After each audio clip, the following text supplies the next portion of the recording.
What's up, profitable stylist? Here we go. Bernard is out of town this week, so I am flying solo. Last week we were having some audio issues, so we had to take down that live. It just sounded terribly.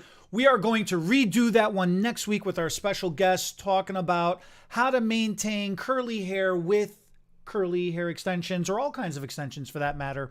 So that was a comment that was put in the prior week's video that we had done talking about smoothing hair extension, or smoothing hair and hair extensions, and also a video that we had made prior with curling hair and hair extensions.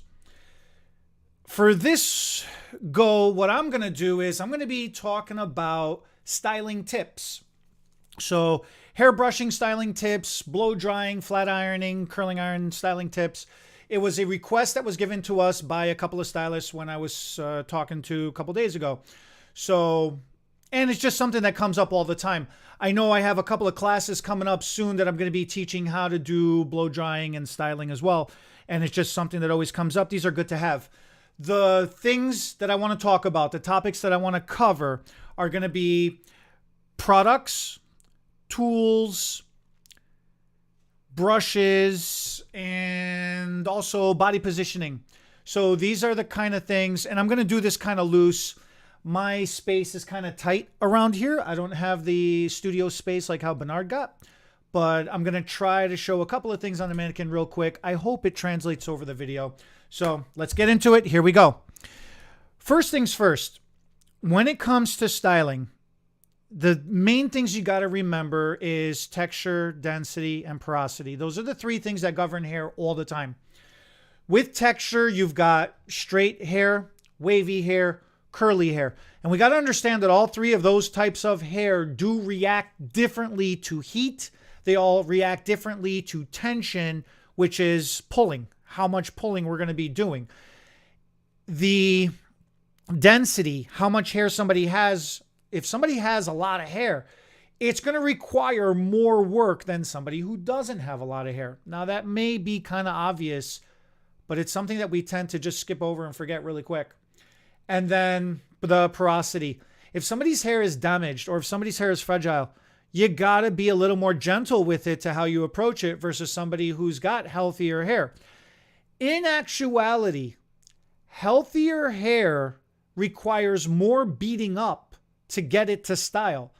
Damaged hair, the thing with damaged hair is it'll take the shape and the style really quickly. But what tends to happen is we tend to over dry and over style it because it's damaged. So we're trying to do more to it to make it look good. And we end up blowing a lot of moisture out of it, which after you get a blow dry and sometimes you see some static and just whatever you're doing, you can't get it to calm back down again. That moisture got blown out. So that's what ends up happening. The easiest way to alleviate all of that is products. So, and I'm not just talking about shampoos and conditioners. I'm talking about gel versus mousse, a pomade versus a blowout cream, a shine spray versus a thermal protectant spray. All right. So let's break those down. Gels have hold, soft hold, medium hold, hard hold. But when it comes to styling, you got to figure out, what are you trying to do? Are you trying to make that hair stick in place and not move at all? Or are you trying to have some kind of movement? You can take a medium to a semi harder hold, a medium to hard hold gel, and you can, if you're quick enough, you could blow dry that through, or you could take a medium to hard hold gel and you can kind of water it down and work that through the hair and then style it through. Now, somebody will say, why are you going to water that down? Why don't you just use soft hold to begin with? It really depends, again, on how much hair somebody has. If somebody's got soft, fine hair, soft gel or a mousse will work just fine. If somebody's got thicker, harder, or thicker hair or a lot of hair, a lot of density, you may need a medium or a harder hold. And even though you're using a medium or harder hold, just because of the amount of hair they have, it may not be enough to disperse through properly. it may work like a soft gel, if that makes sense. So you could still get some movement out of there. I don't care either one. I like them both. I'm all for mousses. I'm all for gels. I really like them both. As far as when it comes to pomades, I personally like the place cement style, like the ones that are kind of like the taffy, the stringy ones. I like those a lot because those tend to be a little bit more on the medium hold, on the softer hold style. I like the harder ones like those clays or those strong pastes because you could do a lot more detail work with those, especially on the mid-shaft to the ends or on somebody with shorter hair if you're trying to do like a spiky effect. Those work out really nicely too. They all have their place. And then as far as thermal protector versus shine sprays, leave-ins. I think leave-ins are the most overused products that are misunderstood. So I'm not saying don't use leave-ins. Yeah, you definitely got to use a leave-in. But why people you're using leave-ins? Are you using it for UV protection? Are you using it for conditioner? Are you using it to even out the porosity of the hair? Are you using it for strengthening? Those all matter. And shine sprays, I don't think get utilized enough. Shine sprays usually tend to not have any hold to them whatsoever. And that's okay. So some people think, oh, it's only a finishing spray. Think about it this way. If you just went in and blow dried somebody's hair and now they've got some static and some flyaway, what do? We normally throw some medium hold hairspray over it or some kind of working hairspray over it to kind of break that contact and hold all that hair into place.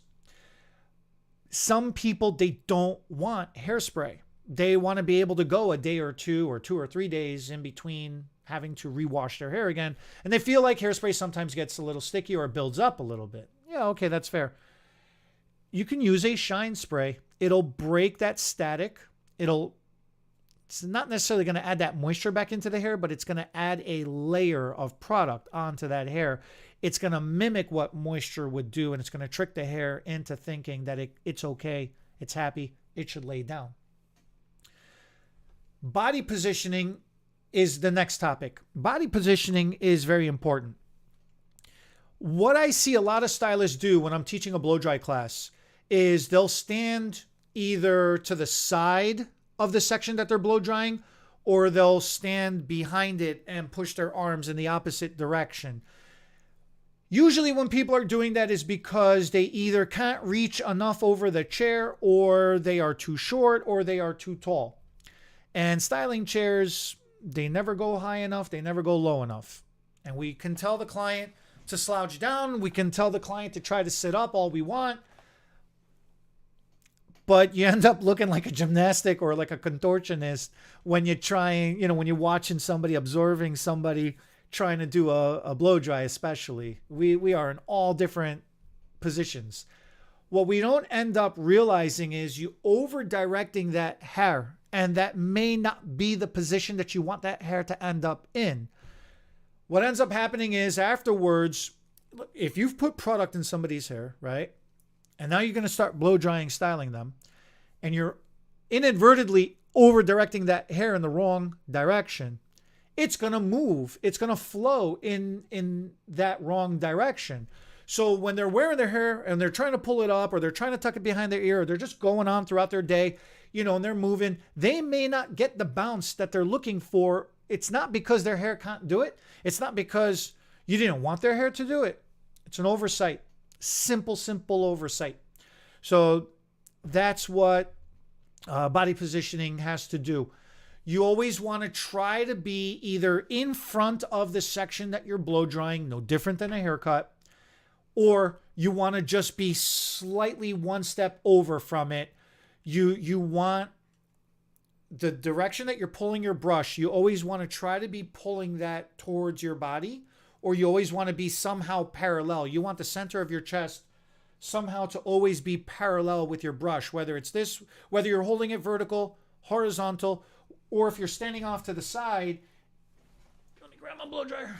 If you're standing off to the side and you're blow drying this, you still want to turn your chest. You don't just want to be blow drying. You don't want to be pointing this way and you're pulling the brush away from you, it's just going to mess things up. So if you need to turn your body so the center of your chest is always parallel with your brush that you're using.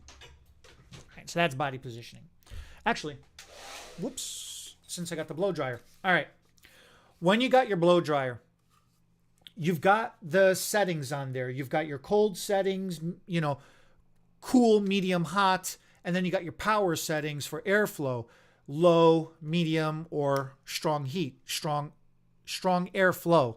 I'm mixing the two words up together. And Bernard's not here to correct me. So when you're using on, and again, this might be obvious, but it needs to be said sometimes out loud. Somebody has thin, fine hair. Low heat to a medium heat is just fine. You don't need to be blasting their hair with heat. The more the hair heats up, the more pliable it gets. And if there isn't a lot of hair to be pliable, it's just going to melt or break. As far as the airflow goes, it's the same thing. We think that putting the blow dryer on the highest heat and the strongest airflow possible is going to equal faster blow drying.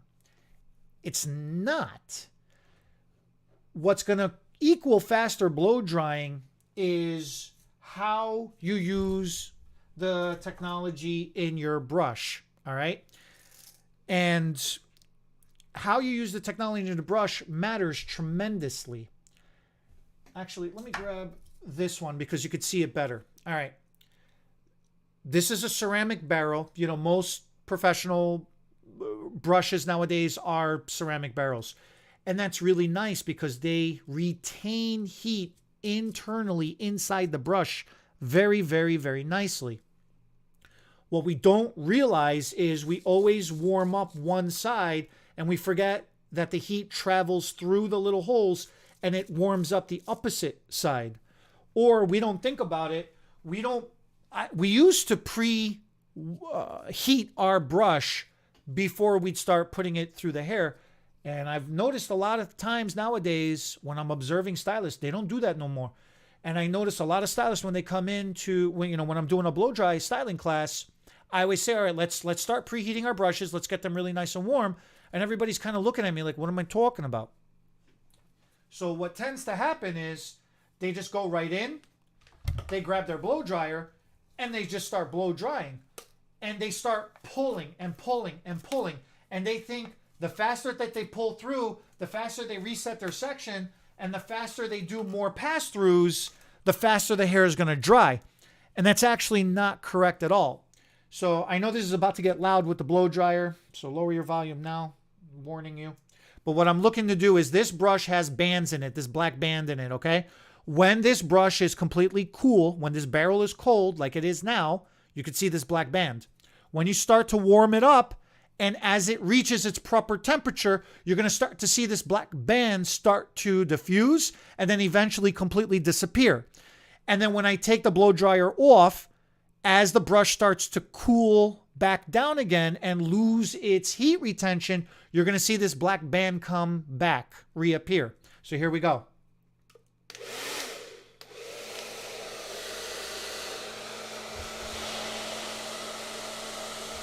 So I'm passing the heat through. Yeah.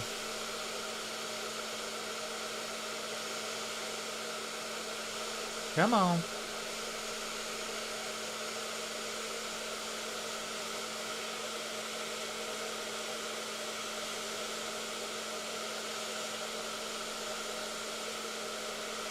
See the band starts lighting up. And see, it does take a second for the brush to warm up.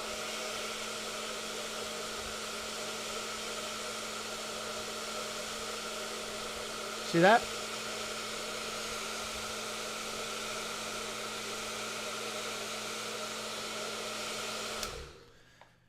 Now, see? Now the band, well...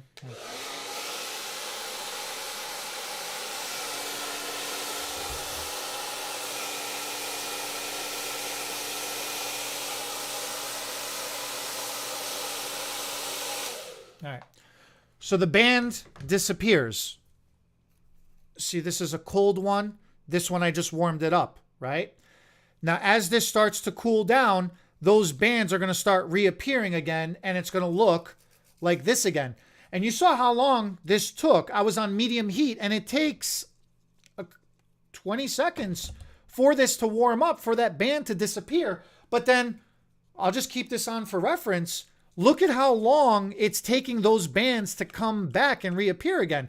It's retaining that heat. Ceramic is a stone. And, you know, it gets processed and we work it in. See, now it's starting to come back. The bottom one, the top half of this brush is still warm. So the band doesn't show through just yet, but it's going to start reappearing again and it's going to start looking black again.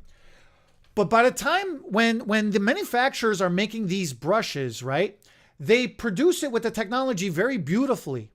And we don't use that to our advantage enough, in my opinion.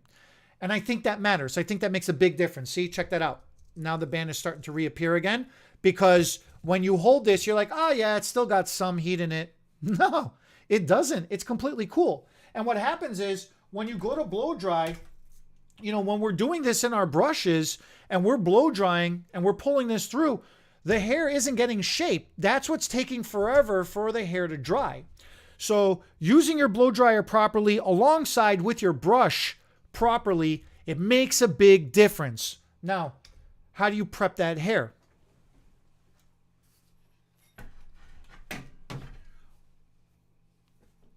What happens is when we spray this hair down and get it wet,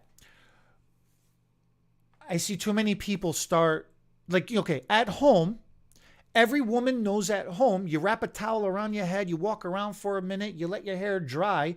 You never want to deal with it dripping wet. But in the salon, I don't know, we're either running behind schedule or we're into talking or we're doing something and that goes over our head and we forget about it in the moment, okay? You got to power dry that hair or pre-dry that hair a little bit. You got to take your blow dryer and just grab the hair with your hands and get the wetness out so it's not dripping all over the place. That makes a huge, huge, huge difference, all right? The other thing that makes a huge difference,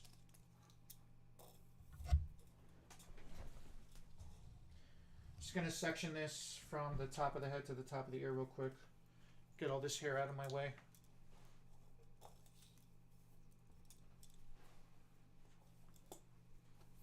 All right. The other thing that makes a huge difference is when you're sectioning this hair, you want to have a clean section before you throw the brush in there. I see too many times people will just grab hair like this and the section is, I mean, that's kind of an exaggeration, but it's kind of not. And then I'll see a stylist just grab this and start to try to blow dry. And you're grabbing hair from up high, you're grabbing hair from down low. This section is going to fall apart and collapse. There's no way that section is going to do anything. So you want to use your clip, use a tail comb, use, where'd my styling comb go? You know, use a styling comb. Some styling combs, they have the little hook on there, the little sectioning hook on there. And it works out really nice. You get yourself a nice clean line, right? So you do that. You take your brush. This is another thing that I see is a lot of people will take, let's see how to do this.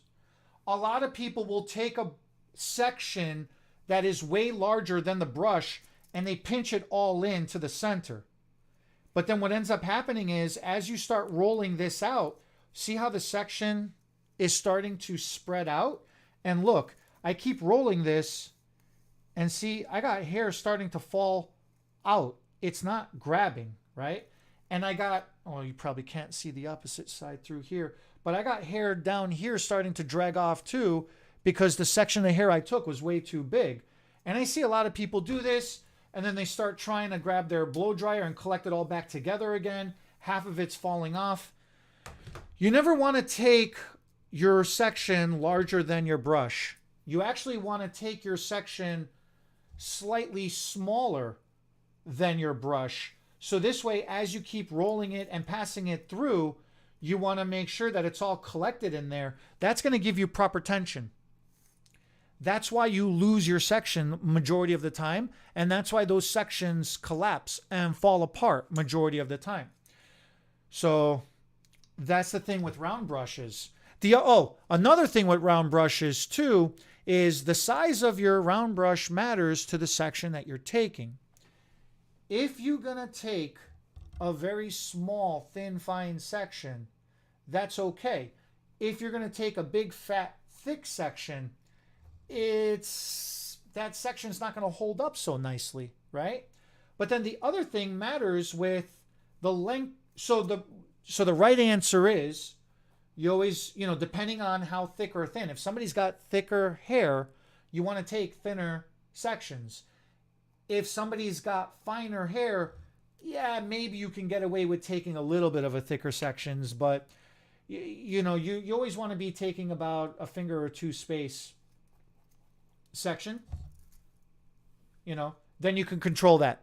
That's nice and clean. You can control that. The other thing has to do with the length of hair. Come here. So if I have somebody with short hair, you don't want to cooperate with me? No. All right, well,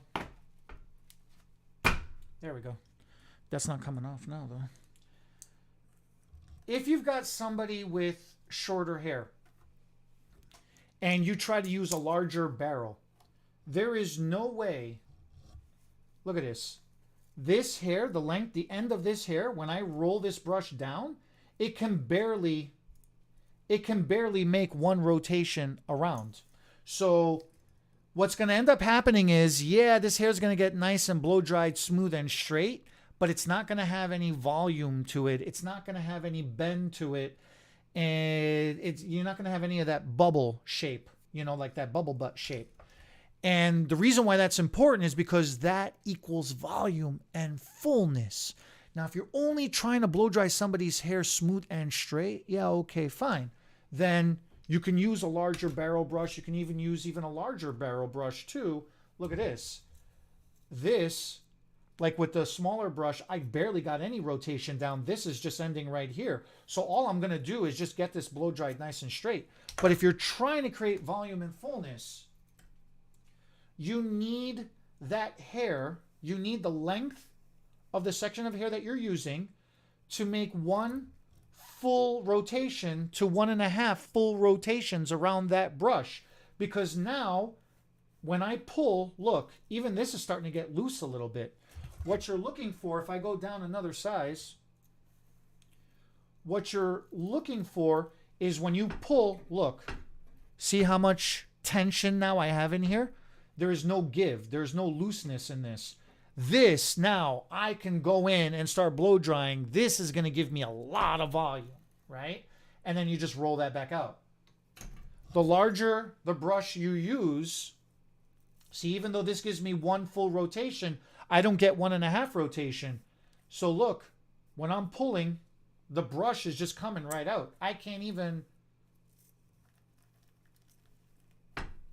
I really have to... This is going to hurt the client. I'm really pushing into the head to get some grip just so I can get that tension to pull back on.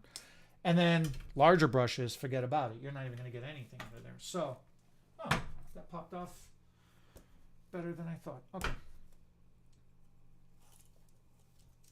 So when you have this longer hair like this, that's why you can use a larger brush. Okay, fine. Because now even on this, I'll take this length of hair. I'll start wrapping it around. Here it goes. 1.5 rotations. Now when I pull on this hair, it's starting to give. There's no give. It's starting to give me tension and resistance, so the head is yanking back. And just to show you on the larger brush, here is one full rotation, not 1.5. When I'm pulling on this, see, there is no resistance, there's no give. So I really have to dig in and pull, and I'm pushing and pulling. That's going to hurt the client.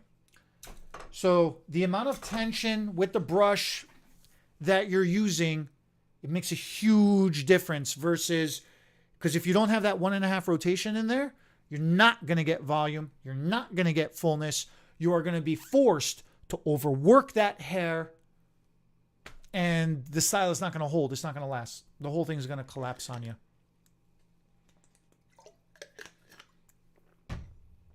So that's round brushes. Another thing I see is, man, this is freaking me out. I pre-brushed the mannequin to get it nice and smooth, and then it shedded with some hairs, and it's freaking me out that these brushes have hair in them now. So excuse me a second because my compulsiveness. But paddle brush, you've got a big paddle, you got a small paddle. Okay, it doesn't matter what size paddle you use. You just have to understand when you're using the size that you're using, why you're doing it, and what it's going to do. When you have wider paddle brushes, you can get more space. You could take a larger section, you can grab that brush, put it in, and you can blow dry that down. You could get more smoothing to it because you're getting a wider surface of your brush to pass through all that hair. If you're taking your sections like as if you were going to round brush and you're separating them and you're putting your brush in and you're feeding that by hand, that's okay. That works. But if you're just randomly trying to grab to flat wrap hair, this technique is referred to as flat wrapping hair, where you're just grabbing the section with the brush, you're blow drying that section, you're moving through to the next one, you're moving through to the next one, and that's how you're working around the head. If you're doing that with bigger brushes, I'm supporting the base of the pad with my fingertips, but I don't see a lot of stylists doing that. I just see a lot of stylists holding it normal, like how they would, right? It makes this weird motion for your wrist to go through all that. You know, you're having to crank your wrist in weird ways to bring it back around. But if you support your fingers up top, now you've got a lot more tension control on the paddle brush. So you can go in, you can grab that, and you can feel how you're pulling it through, okay? I see a lot of stylists grabbing the pad of their brush, not grabbing the handle. They grab the pad of their brush to come through, and they feel like that gives them a little bit more control, which it absolutely does.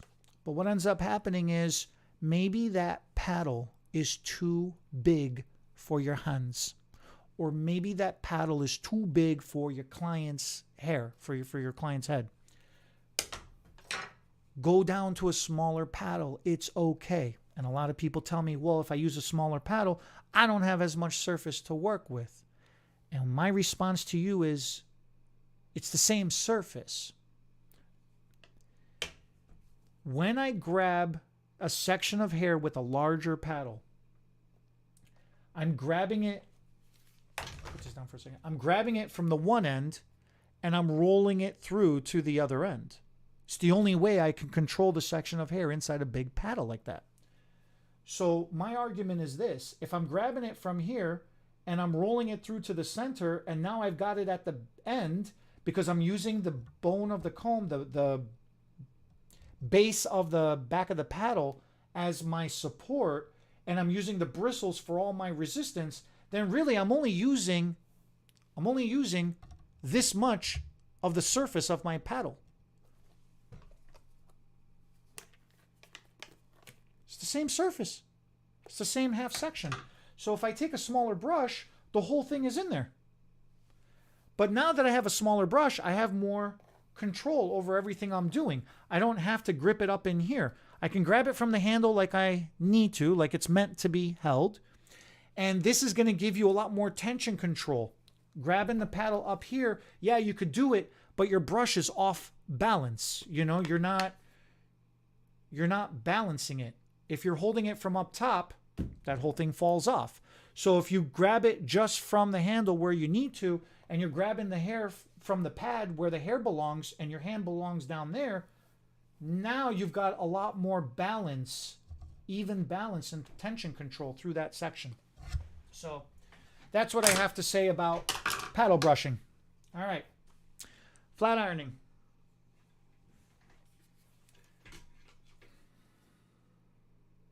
I know this is a mannequin head, so I'm turning up the heat a little higher above 400. Probably put it at like 420. We'll see what happens. Mannequin heads, or no, excuse me. When you're flat ironing section of hair, I don't care if it's a mannequin, I don't care if it's a human hair. The level of heat obviously matters, but the technique is the same technique. And when we're teaching in the classes, I always fail everybody on their flat ironing technique the first go, because nobody respects the mannequin because it's a mannequin head. But the habit that you do during practice will become muscle memory, and it will transition and translate onto your client. And for you client, or for you non-hairdressers that are watching this on the YouTube, that's okay. Don't be lazy at home. I understand it's not so easy to grab your hair and go behind yourself and pull it up, or grab the front of your hair and pull it sideways, you know? I understand it's not so easy to do it to yourself. But you got to respect your hair, even when you are doing it to yourself. Lower the heat down. Just because the freaking temperature says 450 doesn't mean you need to be at 450, all right? Lower the temperature down. Go nice and slow. Take it easy. Do a second pass if you have to, and you'll be fine. For the stylists, you understand what am I talking about? It's all heat control and pliability onto the hair. This hair is like a fabric. We've heard that reference 10,000 times.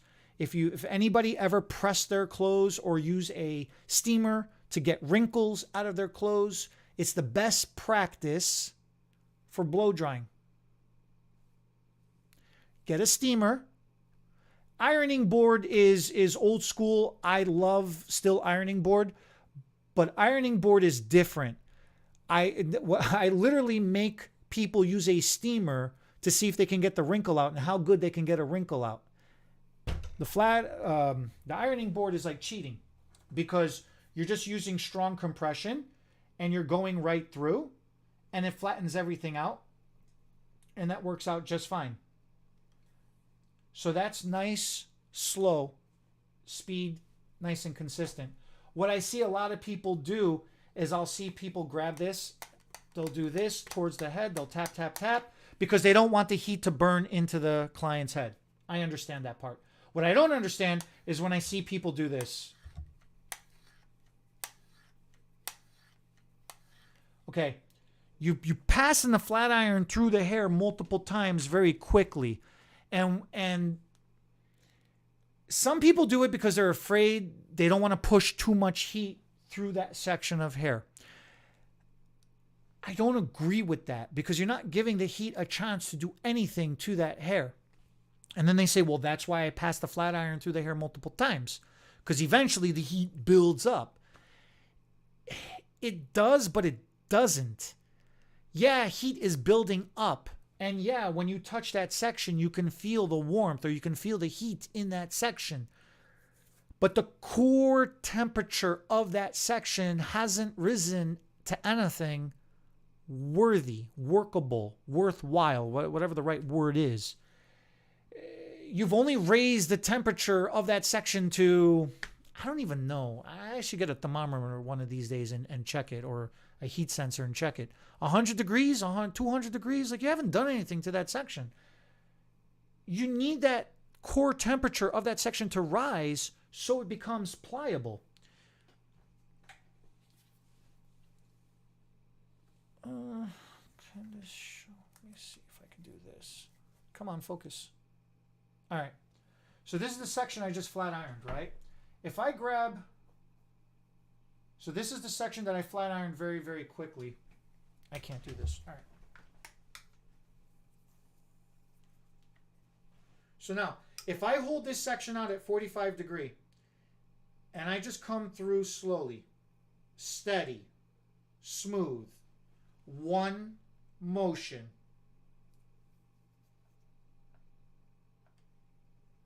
and I let this drop, does that kind of show? Look at how much volume got created. And people are going to tell me, yeah, well, you pulled it off 90 degrees off the head. Yeah, I did. But look at how much volume that is. Now, I'll grab the section right in front of it. And I'm still holding this out 90 degrees. I'll still comb and prep this section out. Watch this.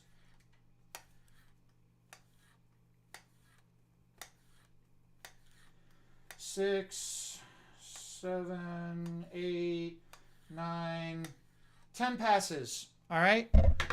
I just did 10 passes really fast, dropping stuff. Now, here is the section that I did the first time, real nice and slow. Here is the section that I just did 10 passes through really fast. There's no volume. It's nice and shiny. Yeah, sure, it's nice and shiny. Okay, I'll give you that. But one pass, nice and slow. Here, I'll even finger through it to try to smooth it down some. But you can still see the little bump back there. There is still some natural volume left to that section. So that's my argument. Hair is pliable. The slower you go, the more control you're going to have, the more pliable that hair gets. It's no different than when we're doing a blow dry. Why, when we blow dry hair,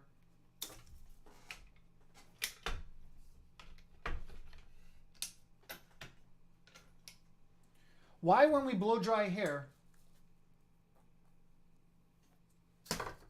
don't care. Do we sit here, we take the brush, we roll it down, right? And then some people will leave, you know, they'll blow dry the section, they'll get it nice and warmed up.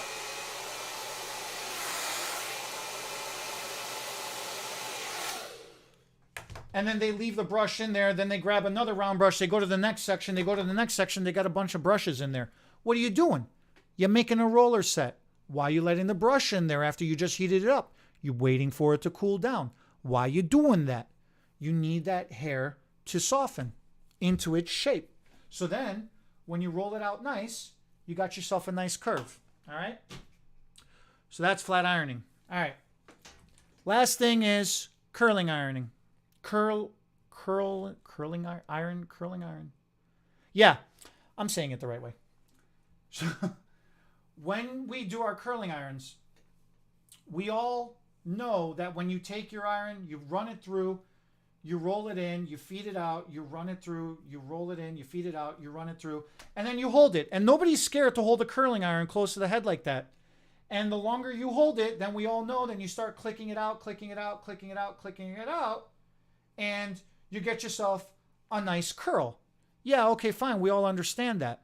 So if we all understand how a curling iron works and nobody is afraid, especially when you got a wedding, an updo, a special event, something, we all takes a section of hair, we all, hairspray the mess out of the section, and we run the iron in there, you know, and we all go in and we hold that in, and then we start tapping it, waiting to see, and we're hearing the sizzle and all of that good stuff, and then we work it through. We bring it back down again, the mid shaft towards the ends, and then we bring the ends through. Whoops, I lost it. But, you know, then you bring the ends through, and then you're running that through as well. We're not afraid to do that because we all understand that that section needs to get heated up.